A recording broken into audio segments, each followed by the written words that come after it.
Okay,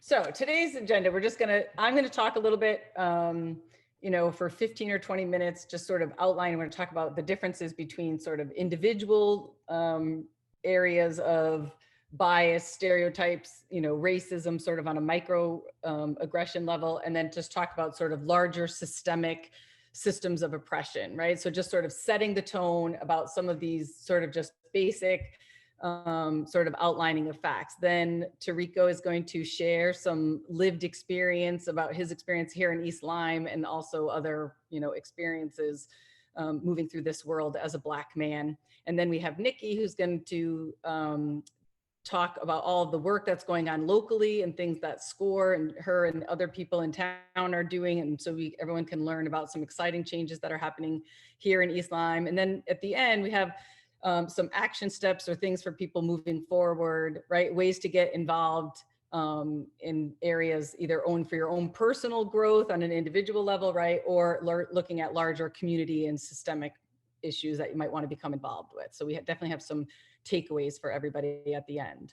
So for those of you who don't know me, I'm a clinical social worker. I teach at several institutions across Connecticut, mostly around social work. So mostly, policy, social welfare policy, structural inequities, systems of oppressions, things like that.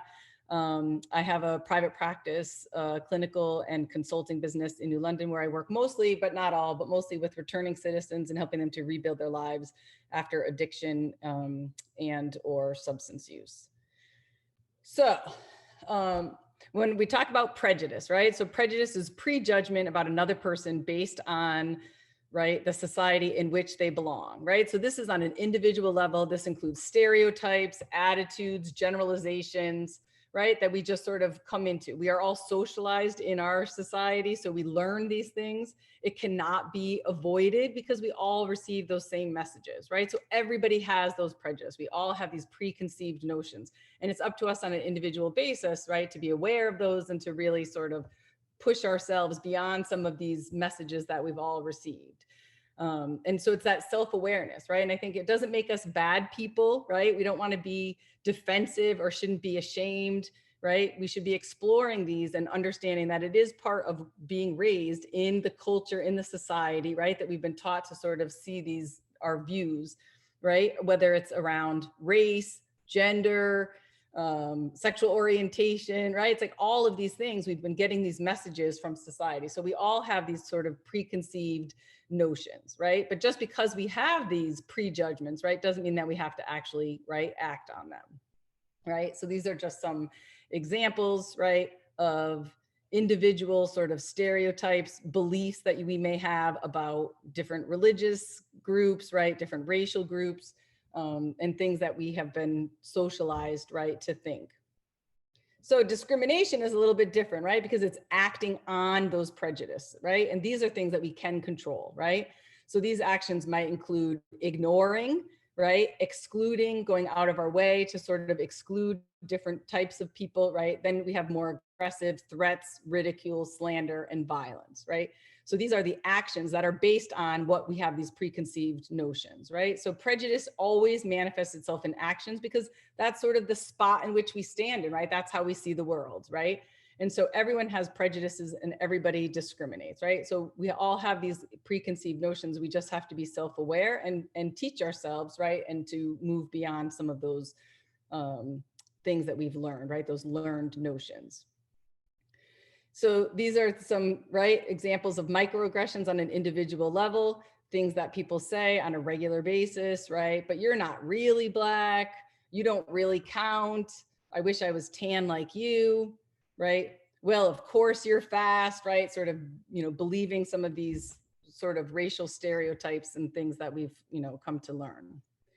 So I think when we talk about, right, sort of these overt examples, right, which many people would say, oh, this is not, right, who I am or what I do. We have this, very overt ones, but then we have a lot of examples, right, of these covert, right, more socially acceptable right? So anti-immigration policies, right? Mass incarceration, tone policing. We've had some incidents of that where people feel like they tell people what kind of tone they should or should not have, right? This happens a lot of times to women, right? Especially women of color, they get tone policed, right? And so we have these different things that are not as overt, but they are still around, right?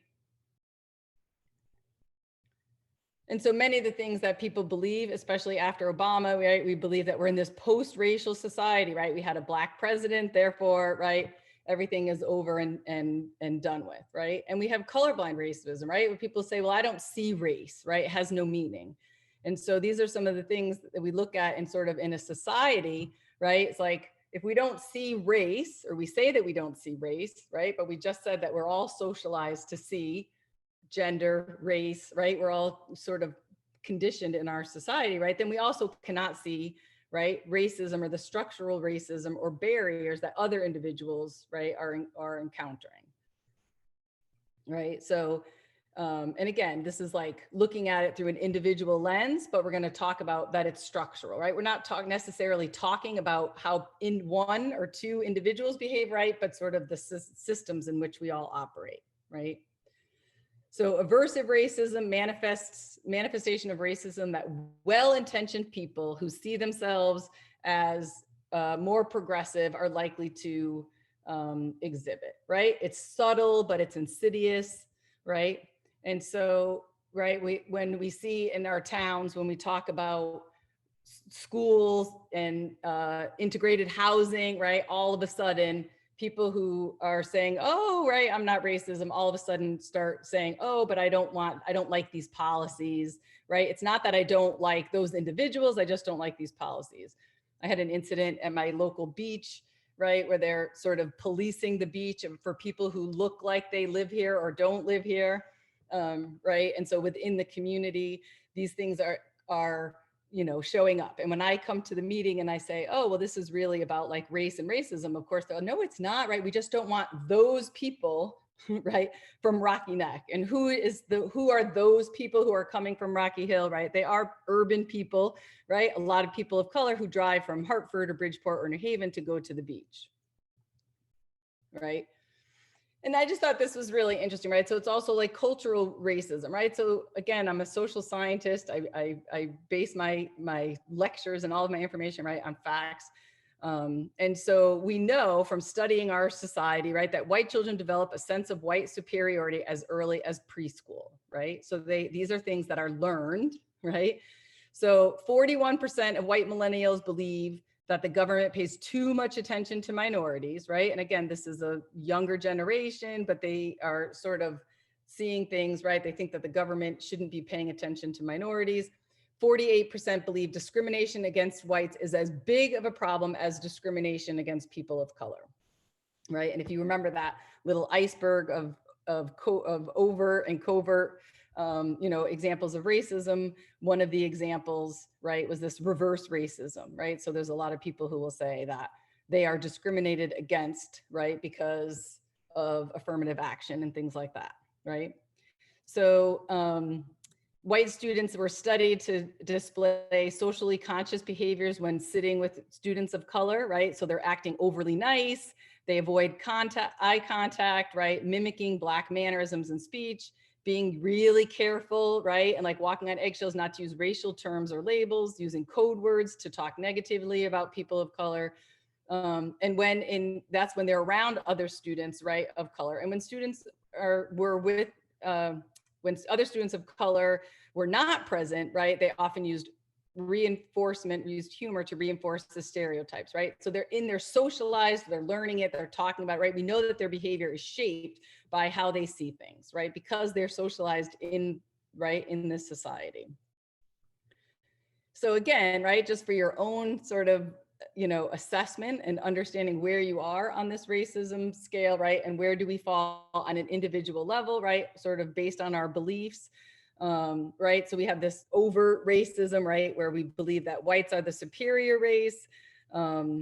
This is God's will. I'm not racist, but, right? Oh, but there's that Black on Black crime, right? It's like sort of it's like moving into the subconscious racism. And at some point, right, we kind of move back and forth on different issues, maybe, right, back and forth on the scale. We don't necessarily have to, right, be stagnant. So then there's like denial, where we believe that racism no longer exists, right? We said, I don't see color. We have some awareness, right, where we just want to say, oh, but let's all just get along, right? Love conquers all. If everyone's just good to each other, then all of this can just go away, right? Because it's like thinking that we're talking about an individual level instead of systemic and institutional, right? And we have, all the way over to awareness. Yes, my life as a poor white person has been hard, but it isn't as hard as if I were a poor person of color, right? So some awareness that how we move through the world as white people can be very different than people who are not, right?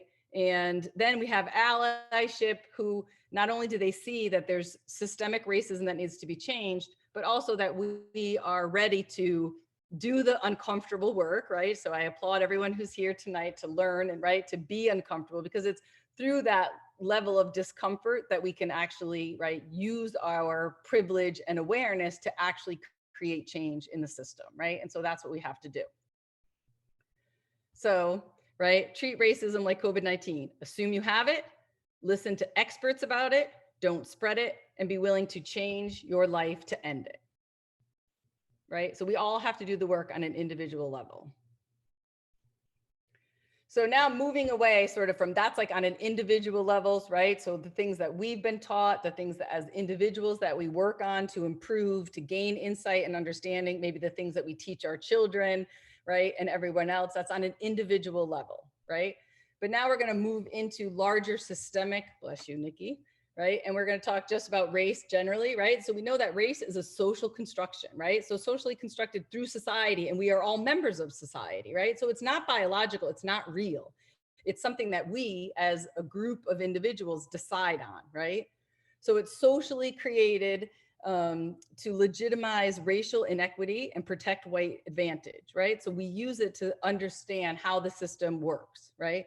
So it's not real, yet we know that race will influence chances of survival at birth and your mother's survival.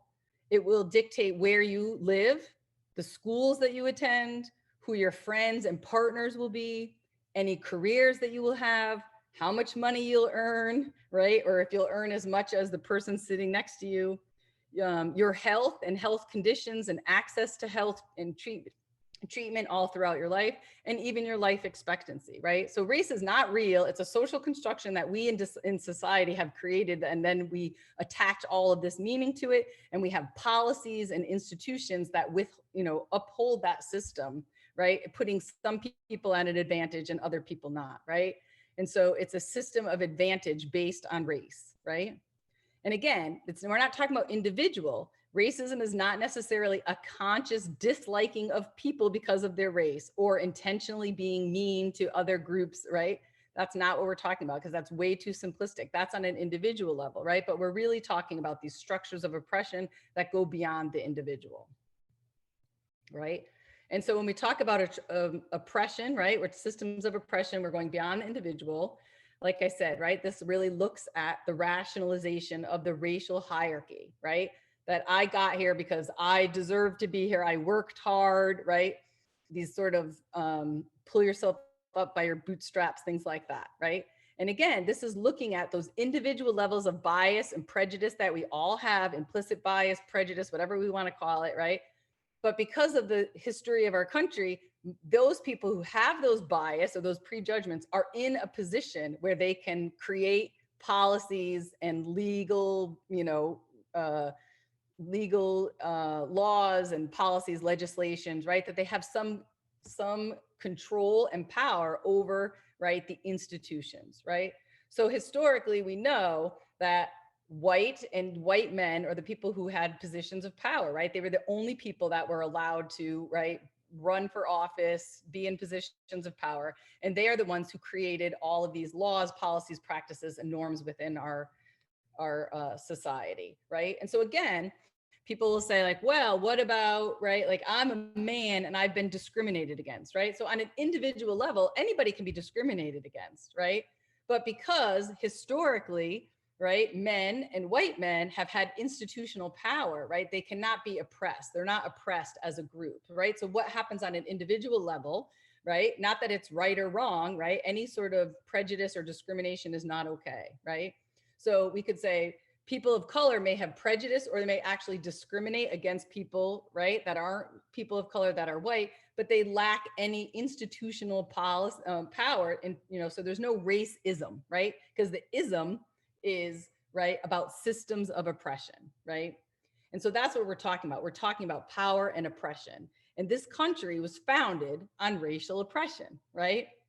So just very briefly, right, these are our historical values, right? We all start off on equal ground. If you work hard, you too can achieve the American dream, right? It's self-reliance, independence, pull yourself up from your bootstraps. So if you're unable to work your way through this system and you fail at the system, then we have this tendency to look and say, there must be something wrong with you as an individual, right? You're not working hard, you're not trying hard, you're not, right? Because this country is built on independence, right? There's upward mobility, you know, you work hard and you too can, right, sort of move through this ladder of success. What it fails to understand, right, is that everyone does not start off in equal ground, right? Everyone does not have equal access to opportunities and things like that. And so the system, right, creates barriers for individuals, right? And so I think when we talk about this, the lived experience, and Tariko's going to talk about that, right? So as how I move through the world, right, as a woman, as a white woman, as a educated white woman, right, I move through the world differently, right? And that's my lived experience. So my lived experience, right, is valid. But I also, right, I exist within my community and I'm affected by the policies and things around me, right? So there's structurally things that go on, right? Policies and laws that impact how I move through the world, right? Then there's this cultural stuff that goes on, right? So there's beliefs, the dominant discourse beliefs, media, language, all of the things that we're taught, right? So we know that girls early on in life are, you know, you're not good in math, right? Right. So that's like sort of violence and limitations based on someone because of their gender, right? It happens with race, right? So it's the cultural violence. And then we have sort of these examples of direct violence, which comes back to sort of like the micro aggressions, right? Things that might happen to me on an individual level. So we know that these things happen on different levels, right? In a micro example, in, right, sort of a cultural example, and then larger structural violence. So we're going to move from this sort of understanding of individual bias and discrimination more to this structural violence, right? And so structural violence is one way of describing social arrangements that put individuals and populations in harm's way, right? So the arrangements are structural because they are embedded in the political and economic organization of our social world, right? They are violent. We call them violence because they cause injury to people. Neither culture nor pure individual is at fault, right? This is not like, oh, we're blaming one person or one group, right? Because it is bigger than that. So historically given and often economically driven, right? These processes and conspire to constrain individual agency, right? Agency, pull yourself up from your bootstraps, keep it moving, you too can be successful, right? But when we talk about structural violence, it really is impacting the progress, right? So it's physical and psychological harms that results from exploitive and unjust social, political, and economic systems, right? So again, we're moving from individuals. This is not just like microaggressions, you know, can I touch your hair? You don't really act like a Black person. You're not what I expected, those types of things, right? This is looking at the structures in which all individuals, right, sort of move through this world, right? So these are disparities that exist in all of our institutions, and in our society, our institutions include employment, wealth, education, home ownership, banking, incarceration, policing, right? All of these things. And so we have these policies, programs, and practices that are embedded in our institutions that will facilitate the well-being of white individuals and white families, while at the same time creates barriers, right, for the well-being of Black individuals and Black families, right? So this inequality occurs when the fabric of organizations, institutions, governments, network contain an embedded bias, right? Which provides advantages for some and disadvantages for others. And that's why we have marginalized groups, because the system is in place, policies and laws that make it difficult for individuals to sort of navigate through, right? And so again, it is embedded into the history of the culture of the United States, because we have slavery, we had Jim Crow and segregation, we had legal things that didn't allow people to vote, right? Impacted whether people buy houses or don't buy houses. And we'll just have some examples, right? So when people struggle with, what does that mean institutional? What's an example of it, right? And so I have some examples. So we're moving from this individual level, right, to larger structural. Right. So here's some examples, right? Everyone these days is talking about voter ID law. Well, what's the big deal? Just get an ID, right? So we know, like in Alabama, they passed voter ID. And right after they passed that, they started closing the DMVs in the neighborhoods. So they tell, oh, no big deal, right? You want to vote, get an ID. And in these communities or counties where more than 75% of the registered voters were African Americans, they started closing down the DMVs where people needed to go to get the ID, right? So that's systemic. That's not just one person, one problem, right? It's systemic. It's barriers that are built into the institution, right? A lot of indigenous citizens, we all know the history of this country. We forced them onto reservation to lands, right? Where they don't even have street signs or street names. And then we come out with voter ID and say, oh, no big deal. You want to vote, get an ID. Well, indigenous people they can't get an ID from DMV because they don't have an address. Literally, they live like on the dirt road with the third brown house on the left side. Well, you can't get an ID that says the third brown house, right? So it's because of the policies that we put them in those problems, right? We created those conditions, right? And then we have power to create laws that say, oh, you have to have an ID, right? When we've created these conditions. Some really good examples around hunger and poverty, right? We look at it as like an individual failure, right? And it's not individual choices, right? We understand that poverty and hunger is a systematic, right? Sort of ways that creates barriers for people, right? So whether it's a living wage, access to food deserts, things like that, right? And so we know factually, right, that economic mobility, remember we said that was part of our American dream, right? Pull yourself up from the bootstrap, work hard. Every generation wants to leave the next generation in better position, right? But that economic mobility has been statistically proven that it is less attainable for Black families to pass that wealth and generation on to their next generation, the next generation of their children, than it is for white families. That's not about individual choices, right? It is about policies and legislative, right, institutional structures. Housing, there's a ton of examples, right? Sort of fair housing. We know about redlining, all kinds of discrimination around housing, fair housing, the use of FICA scores, even to this day and age, right? There's gender bias, there's racial bias, right? That creates conditions which then they are forced to pay higher mortgage rates, right? They have higher debt, even if they can't get a mortgage, and even if they do get a mortgage, they're forced to pay higher interest rates, right? Because they're in the system, they're considered to be at higher risk of defaulting, right? So, and just recently, because of COVID, there was a big disparity in, right, who foreclosed on their houses and who didn't. And again, this is not because, oh, those individuals made bad choices or subprime mortgages, right? It is about the system that created the conditions, right? So it's larger than the individuals. And there's a ton of examples around health disparities, right? Life expectancy is for Black people is 4 years less. And that's once you control for access to health insurance, predisposed conditions, all of those things on an individual level, right? It is really looking at the larger. And what we know about just recently with COVID is that COVID, this pandemic that we had, really exacerbated the underlying systemic issues that were already there, right? And then it just sort of exacerbated that. So lack of healthcare coverage, right? 9.7% of Blacks have lack of healthcare coverage as compared to 5.4% of whites, right? So they had higher rates of incidence of serious disease and death. And now we know that they have lower rates of vaccination in large groups, right? Not just individuals, right? Large groups. And again, all the stuff around criminal justice. You know, African Americans make up 12% of the US population, yet they make up 33% of prisoners. Black men are 5 times more likely to be incarcerated. And when you look at just 18 and 19-year-olds, it's 13 times more likely, right? As a group, this is systemic. This is policies, right? This is not just one individual person making a bad choice, one individual police officer, right? This is about the courts, the laws, the policies, right? It's much bigger than individuals.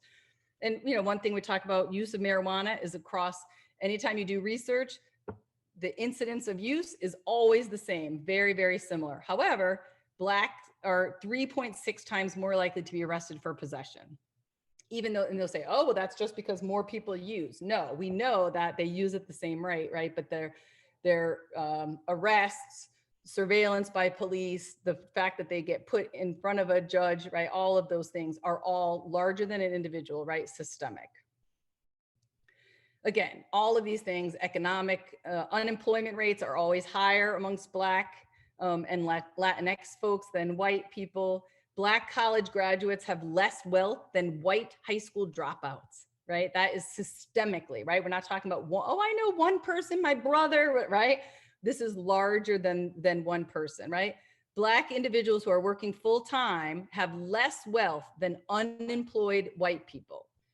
2-parent Black families have less wealth than single parent white families, right? So these are systemic issues, right? This is how we know that there are policies, legislative, right, practices that create these conditions, right? A lot of people have been talking about student loan debt forgiveness, right? Black and brown students borrow more money and at higher rates, interest rates, right? So canceling student loan debt is the single most effective way to reduce the racial wealth gap and to close the Black-white wealth gap by 28 points, right? By just doing that, because we know that they carry the largest burden, right? And so when we're talking about how do we, you know, how we see these conditions, right? Then we make sure that the policies that we're creating are not going to just help a few individuals on an individual level, right? But that create structural changes, right? That change the conditions in which we as individuals, right, are operating. And again, there's a ton of things around education, right? The high school dropout rate is always very different. A lot of research around GI bills, right? That there was racial discrimination. Black vets were less likely to get use their GI money than white vets. And also, even if they did get their GI money, they were sort of pushed and conditioned to go into vocation rather than higher education. And I threw in just some really stats, Connecticut, nice and local, right? So how do we look at some of these things, right? So overall, Connecticut has a 10% high school dropout rate, right? The state as a whole. New London, right here, a few towns over, has an 18% rate, right? The whole system, the whole town, right? Why is that? Waterford has 11%, right, which is right next door, and Groton is almost twice, you know, half the level, right? New London is twice the rate of Groton, right? And why is that, right? This is not just like, oh, individuals don't just value education or value, you know, immigrant families don't push the importance of education, right? That's looking at problems through a micro lens instead of looking at it, right, through this larger macro, right? New London teen birth rate is 9%, when in Connecticut and the US overall, it's only 4%. So right, New London is more than double, right? Why is that? What is it? What are the conditions and things that are happening in some of these predominantly immigrant, people of color neighborhoods, right? Where we see these different outcomes, right? So these are just some examples that we understand, right? So again, minimum wage, net worth, right? So for all the white people here, for every dollar we make, Latinx workers make 19 cents for every dollar that we earn, and African Americans make 13 cents, right? These are structural things. These are that conditions that have been created through policy and through practices and things in the United States. And I'm almost finished. We'll end here. So, right. So this, I love this example, right? So it's like, what do you see here, right? So we have one individual bird, right? But it's in this cage. And that's what when we're talking about, right? We're talking about the systems of inequity and oppression, all of those policies, practices that are surrounding, right, the individual. And we can't just, if that one bird is able to fly out, right? That one bird is able to grow up in marginalized communities and have all of these negative experiences, but able to fly and to make it, then we say, see, the individual can create that, right? So just because one person is able to get out of this structural doesn't mean that everyone else is, right?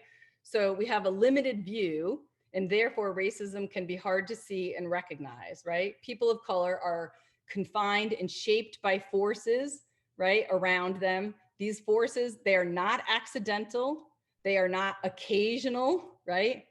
But they are systematic and related, right? In lots of different ways that restrict their movement, right? And in order to dismantle systemic racism, right, we need to step back, right, and take a wider view. We can't just zoom in past all of those, right, sort of systems of oppression and say, oh, but look at this bird who's working really hard, right, without seeing how they're doing that work, right, in context to the environment, right? We need to be able to see those interlocking patterns that surround the bird, right? So although some birds may possibly escape, most won't, right? Because we're not looking at individuals and their level of grit and hard work and, right, all of those things. We're looking at the systems and conditions in which we move through the world, right? And I don't know if, I'm sure people have seen this. When we talk about equality, we know that people do not have access to equal opportunities and things like that, right? And so when we step in and we create policies and we say, oh, everything is equal, we're going to put everybody off on start everybody off on equal playing field, right? That's not enough, because we have started off on having unequal access anyway. So if we lift everybody up to the same playing field, there's going to be some people that are still at a disadvantage, right? And then equity is that we create custom tools that will identify and address the inequality, right? And so we might have affirmative action and, right, some other ways that says, look, the system's kind of messed up and we have to equal out the system, right? But even that is not justice. Justice is really when we look at that system, that birdcage that is constraining certain groups of people, and we say there's something wrong with the system. So instead of supporting individuals and making sure that they have equal access, we're going to, right, bust down this paradigm of inequality and oppression and create a system that is fair, truly fair and equitable and available for all people, right? And so that's really is our goal, right? And so if we're truly going to work and being anti-racist, we need to be able to define these racist ideas and policies, right? And we can't just keep denying it. We have to really be honest about it, right? We have to challenge white solidarity, that unspoken. We have to be uncomfortable. We have to call out people, right? We all been there before. Someone makes a joke and it's like, oh, everyone's uncomfortable. You don't really want to say anything. You don't want to be the bad guy, right? So we have to be able to take those risks. If we truly want to be an ally and we truly want to create change, right, then we have to do the uncomfortable work. We have to see that there's a problem and promise that we're never going to do it again, right? And that everybody has to be involved in striving, right, for new policies, so whether on it's our community level, right, or larger levels. And our silence, right, is not benign. And the fact that we just sort of sit back and don't say anything, right, is not a way to create change, right, because nothing's going to happen. We have to admit that there's an issue, right, and then we have to be able to do the work, the hard work to create change. Right, so if you are neutral in situations of injustice, you have chose the side of the oppressor, right? So we have to speak up. And now I will pass the mic to Tariko, right? So Tariko Satterfield travels to schools, colleges, businesses, and communities as a speaker and facilitator of conversations on race and dismantling systemic racism. I'm guessing what's behind there. In 2020, Tariko was one of the many of the voices that was called upon to speak and share his perspective on diversity, equity, and inclusion.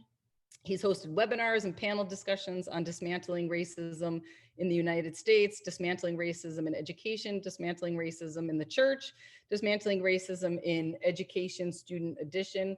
And Tariko speaks with power, certainty, and ignites the heart to act now. So it's all yours. Wow, wow, wow. First of all, can we do a hand clap, or you can put it in the comments there for Elizabeth, for Liz. Amazing job and amazing information. I hope you all were able to take something from what she shared. It was so amazing. I'm honored to be in a room with all of you today. Exactly what that said, I want to do here today, which is ignite you. Ignite. And when we think about the word igniting and dismantling things, it's some work that goes into that. There's some work. There's some stories that we have to listen to that we haven't heard before. There's some discoveries that we have to make about our own individual selves in order for us to dismantle. We can talk about the systems of oppression, but we also need to talk about the systems that live in us on an individual basis, because we all were incubated in a society that have grown these systems. They didn't just happen, like they grew over time. They have been strengthened, and we see that strength in a lot of different ways. When George Floyd was murdered, what we saw when George Floyd was murdered was that America got to see a modern day lynching happen. And so more people saw a lynching happen versus studying it in the books, versus reading about it, versus it being talked about. We got to see this happen live. And I struggle with that because one is, it wasn't the first African American that had been killed, choked out. That wasn't the first one that happened. And so my struggle a lot of times is that I say to people, be careful when we say that people understand racism because of what they saw. Because one of the heartfelt things that I started to recognize is that what people related to, more than it being a Black man being killed, was there was a man, a young son, on the ground screaming for his mother. And more people could relate to that as an experience than they could it being a Black man being killed by a white officer, because we've seen that years and years and years and years. And everybody has been maybe somewhat uncomfortable, but silent. But now, because it's been captured around the world, and the world was able to see this image and this picture, and now we can't reject it and say that doesn't happen anymore. We saw it happen. And I just wanted to come and be a part of this amazing opportunity with each of you, because we oftentimes hear, oh, that's over there. That's not in our city. That's out there. I don't think that way. In my house, I didn't raise my kids that way. No, that's not who I am. Now I have a uncle maybe, or I may have my mother-in-law, or my friend was making a joke at the table the other day. It wasn't me though. I don't control them. And so we pass off the sense of responsibility. We pass off the sense of voicing our concern or our dislike of these types of oppressive vernacular and microaggressions that exist around us in our world. So I know I came on today to talk to you guys a little bit about my situation at East Line. And I wish I could tell you that that was the only situation, that's the only situation I've ever had in my life. And I'm excited to see the movement and the things that are happening. But I want you to understand that just because people now have this sense of urgency about racism, that it does not minimize still today what is continuing to happen and being perpetuated for Black people, even more so now. That some people think, well, we're doing more work, more people are talking about it. Well, not everybody in the systems that Liz was sharing about, not everybody's moving with urgency about the matter. Some people are still fighting to hold the structure in place. You have people who are pillars of the structural racism that are really fighting to hold up the beams, that are fighting to keep things in place. And unfortunately, some of those people in our society are the people we have exalted and lifted up. And they are the people sometimes that have been put in these places. When she say that white men have benefited from this systemic oppression, we look at them every day and all day.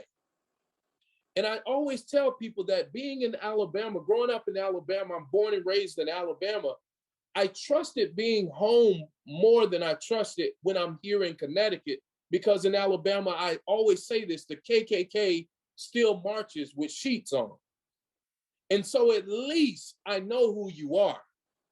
They'll let you see their face with their regalia on. They'll let you see who they are. And at least I knew who they were.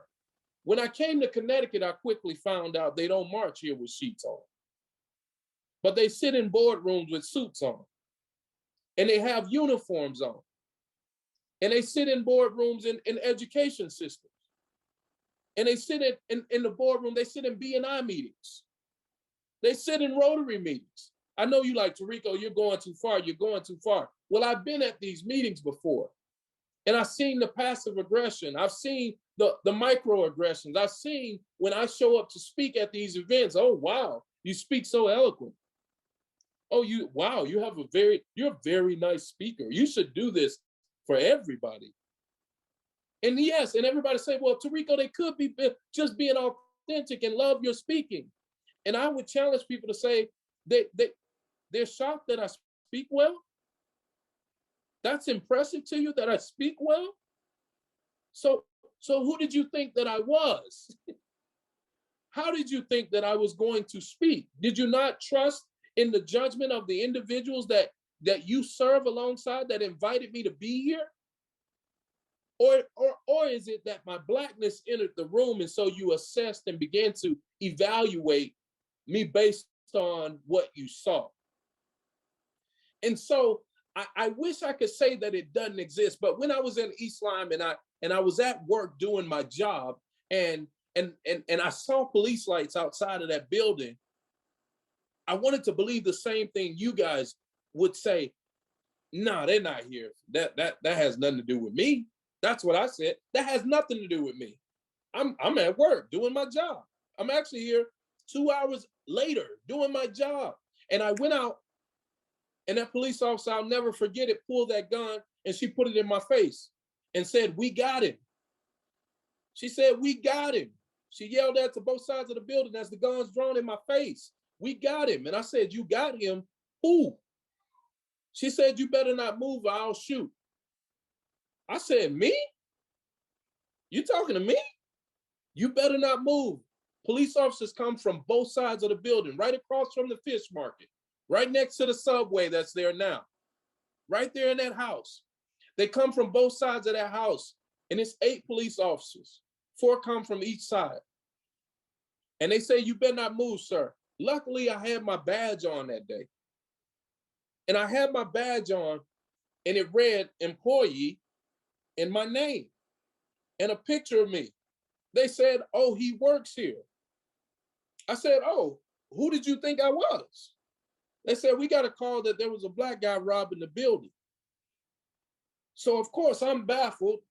I'm the only black guy that worked here at the high school. So I was pretty confused, like, what, huh? What? I knew that if security got a call, I know the protocol because I worked there at the school, that if there was somebody robbing the building, they would call security who oversaw security at the campus, and the security person would make the phone call to the police department. So the security person knows that I'm the only black guy that works in the school, that works in the alternative education program. But they didn't call me. They didn't call to check. He didn't come over to see. They called the cops. And I didn't know how bad that affected me until the next time I saw that young lady who pulled that gun on me. She came to the school she had to come to not arrest, but check on one of our students, white students that had alcohol poisoning. And when she walked through the door, I just started to weep when I saw her face, because at that time I had a 1-year-old son at home. And it hit me when she came through that door that had she accidentally slipped and pulled that trigger, I was dead for doing my job. I would have been killed for doing the extra. My life would have ended and my son would have been without his father for me wanting to help other kids more and do my job better. But these are the types of situations that not just I go through, and I don't want to say that. I want to say this on here, that African Americans, we're not a monolithic group. I want you to understand that, because everybody thinks that when Tariko speaks that I'm speaking for every African American. We're not a monolithic group, but we all do move through this world with a sense of unsafety because of what exists in our society. And I can guarantee you there's been times in our lives where I've heard African Americans say, well, I've never experienced racism. And I want to challenge you that maybe they've never been willing to acknowledge what they have experienced, because some of us have gone through that. And that lack of acknowledgement does not mean that there's still not the structural things that are proof, and we can see it in our own government. There are documents that support it. There are documents, live documents that say these documents, this rule, this policy is being constructed to make sure that African Americans do not attain. There are documents out there that say that we wanted to hold African Americans back, but you will still have societies and neighborhoods say, no, no, no, that's not us. Not here in East Line. Well, I hate to tell you, my friends, that was just in 2008 or 2009 when that happened to me, right in East Lyme. And I wish I could tell you that I've never had any other incidents, but the truth of the matter is I've had incidents in Norwich. I've had incidents in Colchester. I've had incidents in Ledger. I've had incidents in New London. I've had incidents in all these surrounding towns. I've had an incident where, oh, sir, your light was out. And I go, and my light's not out. So why'd you pull me over? Sir, just be careful as you ride through here. Yeah, but why did you pull me over? Sir, just have a good day. And there's no explanation. I've been pulled over and told that my vehicle wasn't registered, and my vehicle's registered. I was pulled over and told that I didn't have insurance. I showed the cop my insurance. He said, well, you need to go see the DMV. I went to the DMV, and then my insurance was fine. My vehicle was registered. So I can keep it. What's sad is again, there's a lot of great things that people are doing. And I'm excited about the things that's happening. But I want you to think about how many Black and brown, the biopic group, how many of us are experiencing these events daily? Because here's the other thing. The system has already been built, and the structures are in place and have been in place. And I want to remind you that every day of our lives, we still have to go in them and we still have to function.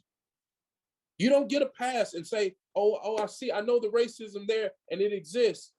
I'm still waiting on the white person to say, I'll give up my seat because I benefited from what you have been held back from. I'm still waiting on the individuals that know where we say in education that representation matters. But we have more excuses than we are willing to invest to bring those faces into the spaces where we know that kids will benefit. When will the excuses be eliminated, and when will our action be activated? Liz talked about this. We can't just be okay with having conversations. This is great. And I want to celebrate you guys for having conversations. But I hope the conversations move you to action. I hope the conversations move your heart enough the next time you're with a relative, the next time you're with a friend, and they make a comment that you'll call them to the carpet The next time you're with one of those people that might be a member of the KKK, the next time you're there, that you'll stand up and that you'll say, I don't want this to happen to anybody that I know. I don't want this to go on in my city. When you say it doesn't belong in your city, it's not happening in your city, then I want you to become an angel for your city. I want you to become a valiant warrior for your city on racism. I want you to become uncomfortable. Get comfortable being uncomfortable. Says my friend Kevin Booker, get comfortable being uncomfortable. Because I tell people this all the time, we've lived uncomfortable, not being Black. I'm very comfortable being Black. But in a society that rejects my Blackness, I've had to learn to be comfortable being Black in my Black community. But in these white spaces that I have to navigate, in Connecticut that has 169 municipalities, where 157 of them are mostly white, I'm not comfortable when I drive through Connecticut. I'm not comfortable because I know that these people still exist. I'm not comfortable for my wife we're in an interracial marriage. I'm not comfortable to know that she was rejected for jobs that she was working, but because she married me, they no longer call her anymore. And it ain't about qualifications, but something in her life changed.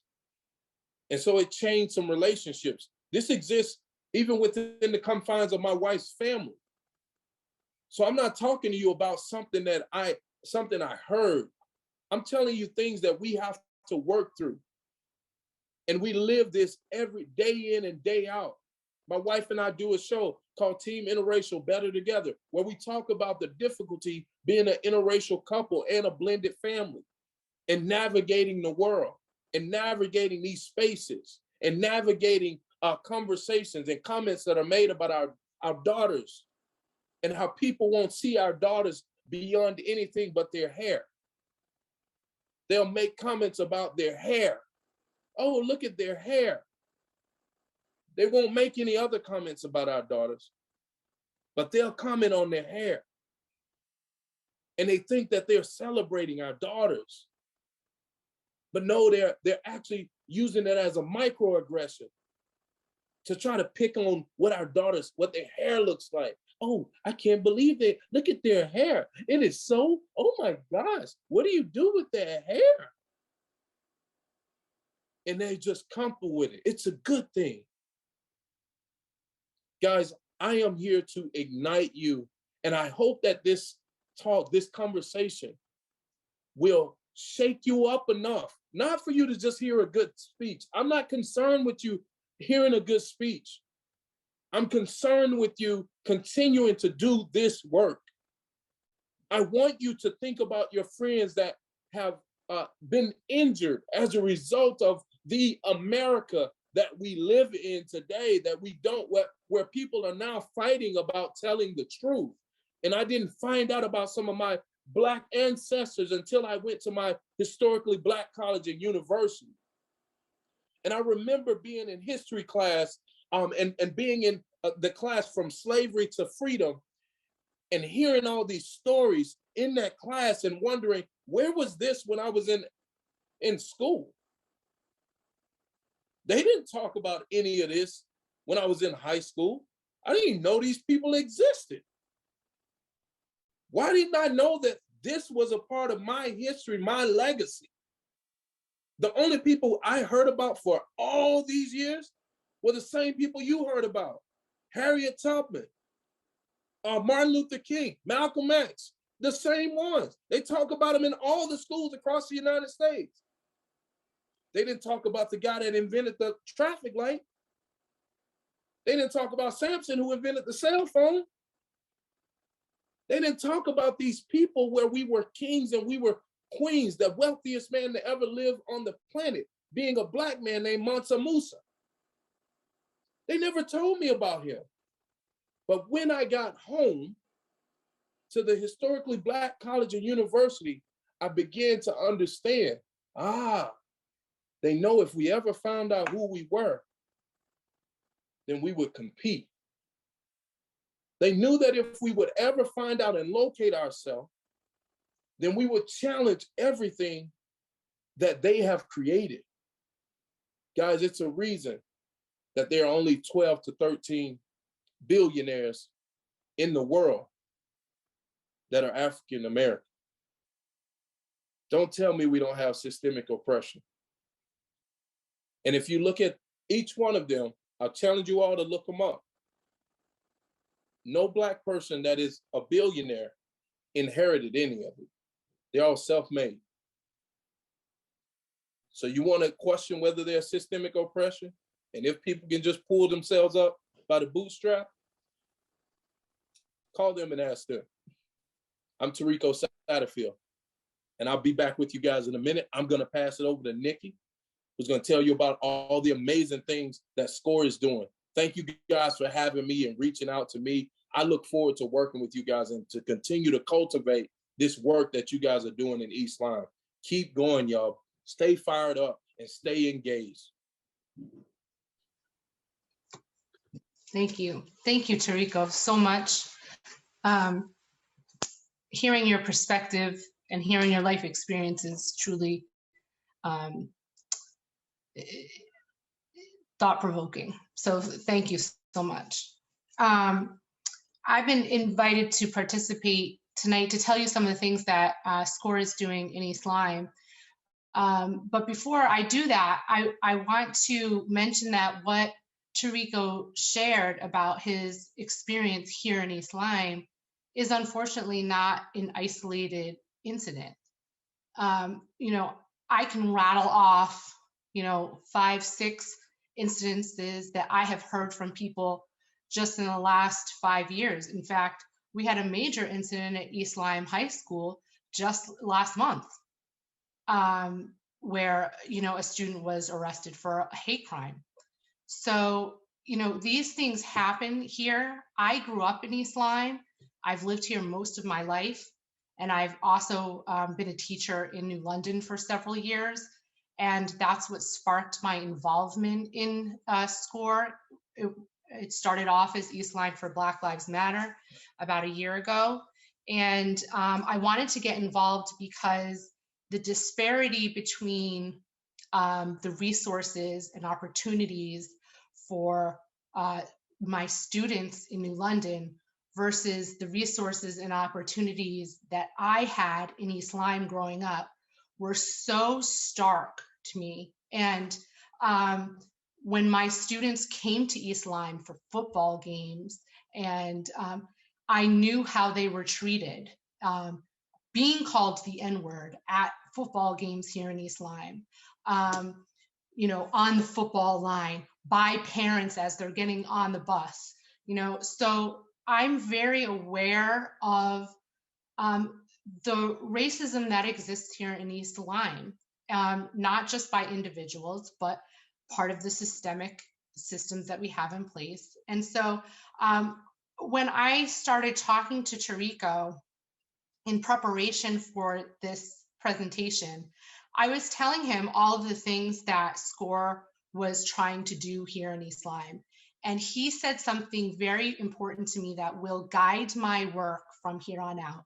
He said, "That's great. I'm so glad you guys are trying to make these changes, but can the people of color in town feel it?"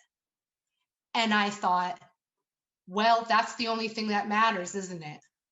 So yes, we are trying to make these changes, and these changes are very important, but it only matters if the people of color in town feel welcome, heard, and if they have a seat at the table. So, when Tariko said, "Are we willing to give up our seat?"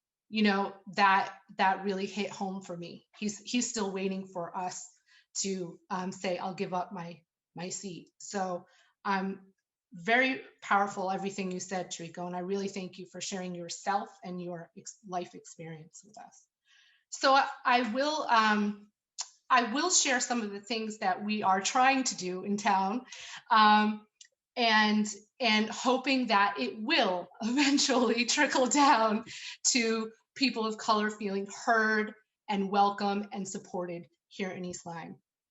So the brief history is that East Lyme for Black Lives Matter sort of came out of the protests that started last summer, and East Lyme for Black Lives Matter morphed into a nonprofit organization called SCORE, Southeastern Connecticut Organization for Racial Equity. So there are 5 directors, and we have engaged the community to help us in these efforts. But mostly the 5 of us have been meeting weekly and trying to do some things. We started with the Board of Education. We started about a year ago attending Board of Education meetings because we knew that that would have hopefully the most impact. And so what we did was attend these Board of Ed meetings and urge the Board of Ed to make some changes. And some of the things that we were urging them to do were to look at where there were inequities within the system. These conversations created a district-wide diversity, equity, and inclusion committee that tried to change, not change, but reevaluate the curriculum to ensure that it really was an inclusive curriculum. When Tariko said, you know, he didn't learn about some of these things about his own self, his own culture, until he went to college. Well, that's often true. And I went through East Lyme Public Schools, and I had one teacher of color in my entire 12-year experience. I had one teacher of color, and the same. We learned the same, you know, Martin Luther King, Malcolm X, Harriet Tubman type of history, and didn't learn about the scientists who contributed to you know, part of our whole American history. So that's one of the things that we were hoping that they'd start analyzing. And so East Lyme High School, on a statewide level, the state is asking all high schools in the state of Connecticut to teach a course on Black and Latinx history. That is going to be a required course starting in the fall of 2022. And so East Lyme High School will obviously be participating in that as well. So they have this, what we have tried to encourage is a revision of curriculum, professional development. So all of East Lyme Public Schools staff, teachers, and Board of Ed have participated in day-long professional development focused on anti-racism and anti-bias. That is something that is not just a checklist thing, but will be an ongoing professional development that they will have yearly. They also have these groups that have stemmed out of the district-wide diversity, equity, and inclusion committee. So they have these sort of focus groups that are looking at curriculum, looking at whether there's student support, looking at advisory and things like that, and making sure that students of color are supported. So we sort of started off there with the Board of Ed, and then they took it and ran with it. And the equity audit is part of what came out of that urging. And we didn't have anything to do with it, but it was part of that urging. And so the report for the equity audit should be coming out in August, and I'm very eager to see. It will pinpoint these gaps of where there can be major improvement within the school system in East Lyme. And that is why this equity audit is a huge deal, and is really hopefully going to be a real catalyst for change, because it is an outside organization analyzing our school system and really helping us change it for the better. From there, we sort of moved into the town. So we have been working with the Board of Selectmen to declare racism a public health crisis. And the reason why that is important is for a couple of reasons. First of all, we would not be the only town doing this. There are many towns, surrounding towns, that we would be joining. Norwich, Old Saybrook, New London, Colchester, Manchester, Simsbury, West Hartford, New Haven, Bloomfield, along with a lot of other towns in Connecticut, have already declared racism a public health crisis. And I remember when I first heard that concept, I knew that racism was a public health crisis, but I said, what is the point of that? Why declare it as a public health crisis? And the reason is because it calls on towns to then look through the lens of racism when making any decisions. So their new policy, things like hiring new police officers, everything, they would have to ask the question, well, how is this going to affect our citizens of color? Is this a racist policy? Let's analyze this. So when you declare racism a public health crisis, you then have to say, well, we recognize that racism is affecting our citizens.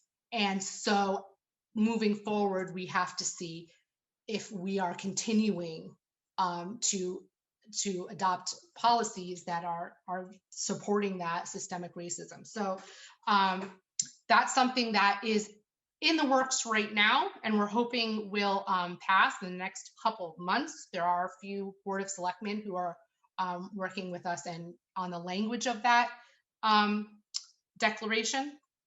So that's what's happening on the town level. We've also worked with the Board of Finance in when they were talking about adding 2 new police officers every year. We engaged in conversations about what that would mean and whether that is the best choice in community support and resources, and how it affects people of color differently than white citizens in town. And so we had those sorts of conversations in terms of feelings of safety, and how that looks differently depending on race. The other thing that we have been working on is we've worked with the East Lyme Police Department. We recognize that transparency and communication between the police is extremely important. And we've had several talks with the police chief, who has been very open and very willing to have conversations on race. In fact, we will be having a community conversation like this with the chief of police in the next month or two.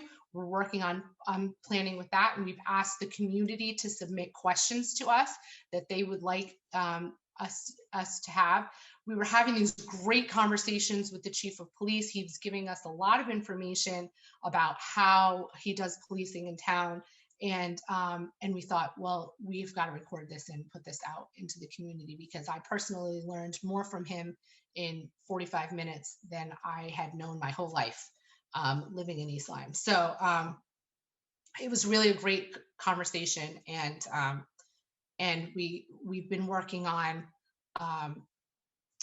really just enhancing that communication with the police department.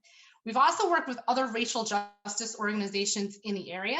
So we've been working with the Connecticut Police Reform Project, the Old Saybrook March for Justice, Public Art for Racial Justice Education, Representative Anthony Nolan, who is over in New London, Waterford, and I forget which district which districts he represents, but we've had a lot of talks with him, and he's been trying to have some bills passed, and so we've been talking about how to best support him. We've held a few events and fundraisers that have resulted in us being able to raise enough money to give 2 $1,000 scholarships to students of color. So we gave one $1,000 scholarship to an East Lyme High School student of color, Alexa Torres, who will be going to the University of Connecticut. and plans to study biomedical engineering.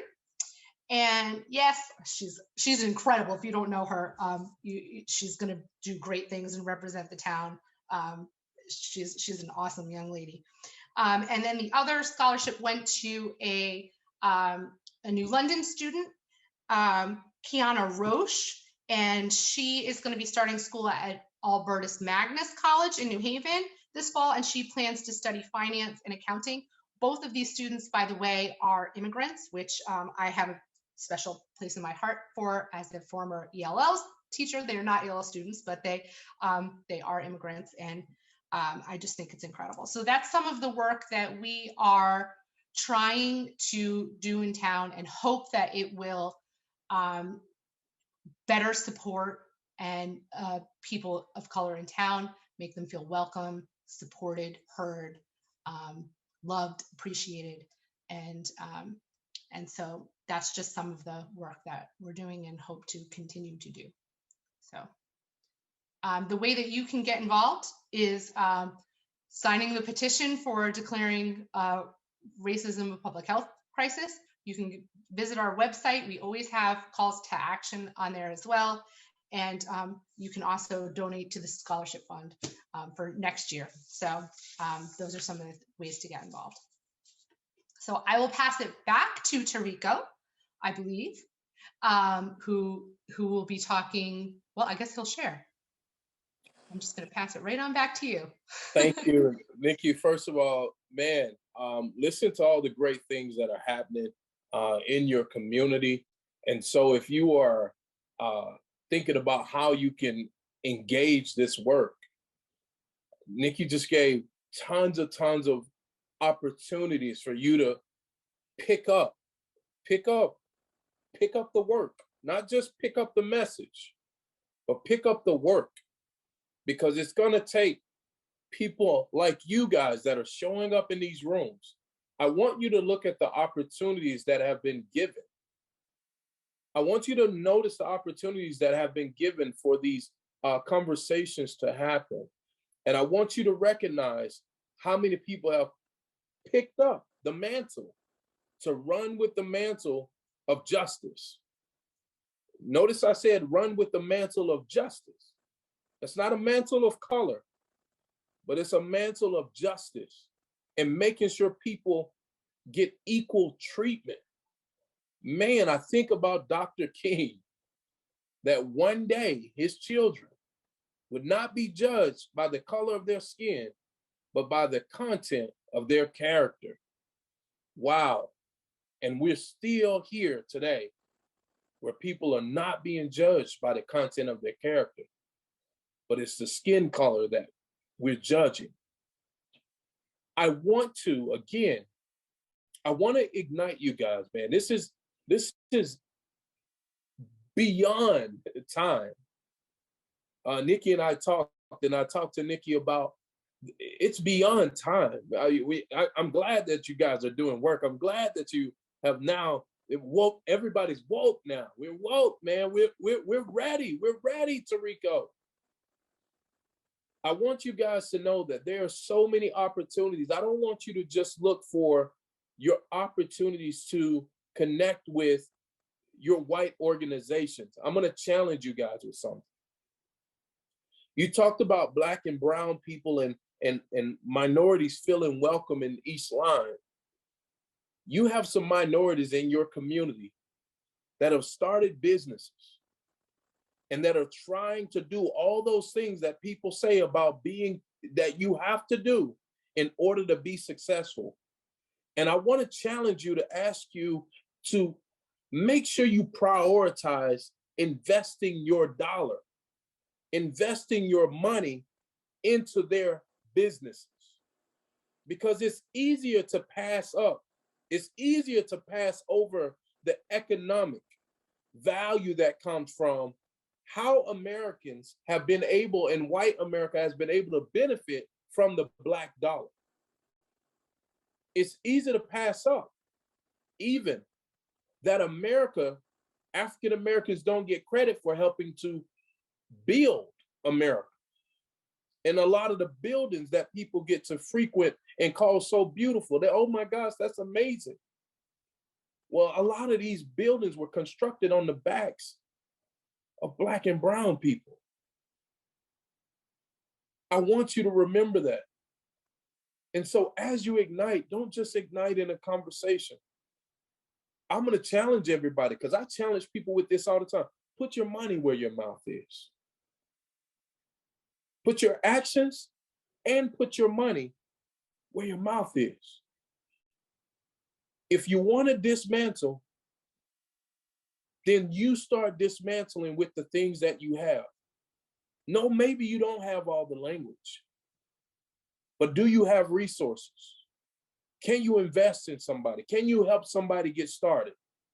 Can you, as Nickie said, give up your seat? Can you say, hey, listen, I'm going to take you to this meeting with me because I know that this is going to help you. And I'm going to sit in the meeting with you and I'm going to help you go through this. And when they have questions, if you don't have the answers, I'm going to help you answer the questions because I know what they're asking for. Not allow people to be humiliated because you invited them to a meeting where they don't know the language. They don't know the vernacular. They don't know how to play the game. They don't know the words to use, the proper words to use. So I want to challenge you. I want to ignite you to really activate and commit to these projects that Nickie, that they're working on in scholarship. They should be able to give out $20,000 worth of scholarships, not just two. I can guarantee you there's one person in East Line that can pay a $20,000 scholarship for them to be able to give out 20 scholarships, $21,000 scholarship. There's one person in East Line. Maybe you're on this call. And I'm serious. I'm challenging you. I'm challenging you to give, to take that leap of faith and move forward in making sure you're a part of and you're invested in the work that you know needs to be done. Some of you, it's resonating in you right now as I'm speaking to you. Do something with that. It's a fire in you now, and you have right now. My uncle that was an original Tuskegee Airman, and this is my last thing I'll share with you guys. He's an original Tuskegee Airman. He said, nephew, there's but one constant in life. What is this constant? And of course, I didn't have the answer. He was wise, so I didn't have the right answer. He said, you went to college, nephew. You're smart. Tell me, what is this constant in life? I said, Uncle Cicero, it must be change. He said, nephew, change can't be constant because it's moving. I said, well, I have no idea. He said, nephew, yesterday is history. Tomorrow's a mystery. And today is a gift. And that's why they call it the present. You must always open up the gift you have in now. Don't worry about yesterday and don't focus on tomorrow. Now is the best time that you have to do everything that you want to do. Open up the present and now. So I'm challenging each of you to open up the present and now. If you'd like to connect with me, guys, go visit Exposure Mentor Academy. Go visit Exposure Mentor Academy. If you're interested in sponsor, I'm looking for 50 young people to mentor, 50 young people to mentor, to give them this lifetime experience, to be mentored by, and this is another challenge I have out there. You want your people to be cultured? Then take your children and let some Black men mentor. I know you like, what? Yeah, this is the real Tariko that you brought. Take your children and find some Black men or minorities to mentor them. Asian, let them mentor them. Because what happens is they get submerged in the culture, and now you have a place of connection. Now you relate to something that is positive and not just what's on the optic of TV. They get to go and see what it's like in their homes. They get to go and see what it's like to ride in the car with them. They get to go and see. And I'm telling you that because I had the same experience with a white family. Growing up in Alabama, I struggled with the KKK because there was a white family, my best friend, Chris Waldrop, that I went and spent the weekend with every single weekend. And I called his mom, still today, call her mom. She calls me son because we had that closeness. He's my brother. You can't tell me he's not. He's my brother. We slept in the same bed. He would come stay at my house. I stay at his. We ate the same tables. We played on some of the same fields. But he didn't experience the police like I did. He didn't experience the racism when the noose was hanging in my high school and the guys were in the middle of the high school telling me they were going to hang me. He didn't experience that. Guys, thank you so much for this conversation tonight. And I hope that something's ignited in you. And I hope that you won't just hear, but you will do something. Matter of fact, do something that makes you uncomfortable. Don't just do the comfortable and the easy stuff. Do something that challenges you to grow. That challenges you. Take that information. I hope some of you guys email Liz and ask her, hey, can we get some of that information? Because I hope that you take that information that she shared and you study it and learn those things that you don't know. Because some people see the PowerPoints and slides and be like, oh, it just went through a PowerPoint and slide. No, that's education. That's education for you to draw out the stuff that don't need to be there so that you understand the next time you're in a conversation, you can understand exactly what's being communicated. It empowers you to go and be a force. Guys, thank you so much. Liz, Nickie, Jason, and all of you who invited us to be here tonight. I'm honored to share this time with you guys. And thank you for the work you all are doing. And please, please, please, don't just keep hope alive. Keep the fight alive. God bless you guys. All right. Thank you, Tariko. Thank you, Liz. Thank you, Nickie. I'm going to try and kind of wrap this up. We did have one question in the chat from Michelle. She was asking about creating space for people of color. Like, when do you hold back when making comments? When do you weigh in? What's the right time? And I think that's a pretty big question, which we're all going to have to struggle with. But I'll let you presenters go ahead and have at it. Yeah, great question, Michelle. Right? I think it's something that we are struggling with and we all should struggle with, right? We just want to make sure that we're not upholding these systems of oppression, right? That have marginalized certain folks and not given them a seat, right? But then we also don't want to be, sort of always looking to, right, the people of color to guide because they're exhausted, right? And it shouldn't be up to them. So we have to do our own work, right? And we also have to, again, it's allyship is actually sort of making sure that we're creating space for them, right? That we're using our positionality, our positions of privilege to create space for them, right? So, and I think it is like this sort of fine balance, right? So you always want to make sure that we're not trying to perpetuate those systems of oppression and speak for people, right? Because they don't need us to speak for them, right? But we just want to make sure that means that sometimes we put ourselves in harm's way, right? In that, like you said, that positionality of uncomfortableness. I'll take the heat in order for to create space for you to be able to speak. And so we have to use our positionality. And so always asking ourselves and being very conscious and aware of, right, am I creating space for this person or am I stepping on them, right? And we don't want to perpetuate some of those. We don't want to, even though we're trying to be better and do better, right? We don't want to replicate those systems that have marginalized people, right? So how do we sort of do that, right? We put ourselves in as blockades to other people, right? And we allow them to sort of maybe, direct some of their aggression towards us, right? Because we're not in a marginalized group.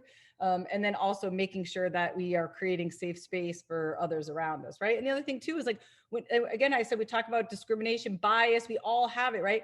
Ask people, right? Like, because it wasn't intentional doesn't mean that it wasn't hurtful, right? And so, but we always ask people for guidance. What can I do, right? How can I help you, right? I want to create space for you, for you on an individual basis. What does that look like?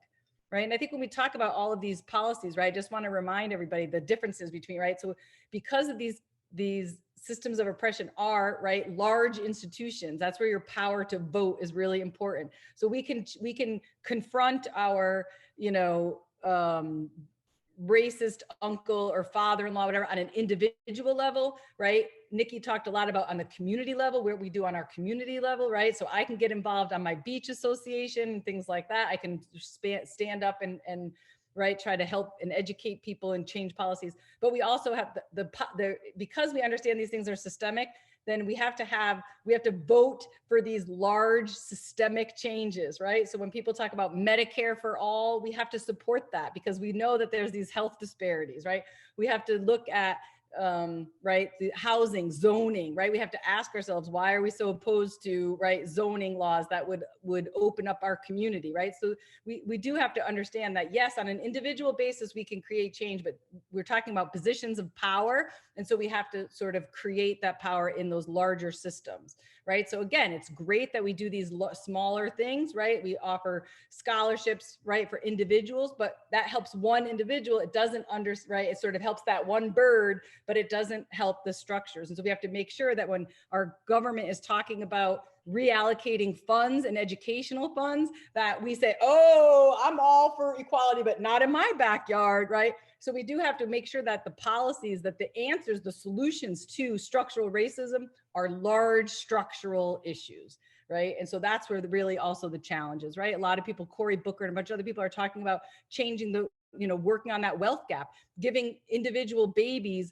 born to immigrants and people of color, right, of bonds and that would change their, right, so that, and it grows at the time of their birth, and that would help to change the wealth gap. Those are creative solutions that changes the structure, not just the individual, right? So we have to be really careful too. It's like this fine balance, white savior, like I'm going to run in, you people of color, you families of you poor people of color, right? Here we are to help you and save you, right? That we're also just perpetuating that system. So, right, it really is an ongoing learning process, and we have to always be doing the work, right?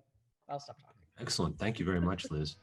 My wife, who got me started in this work, likes to say that this is your life's work, that you will always be doing this, that all of us will always be doing this, whether they are a PhD in social work, whether they have lived experience, or whether they're just getting into it now and bringing online a nonprofit.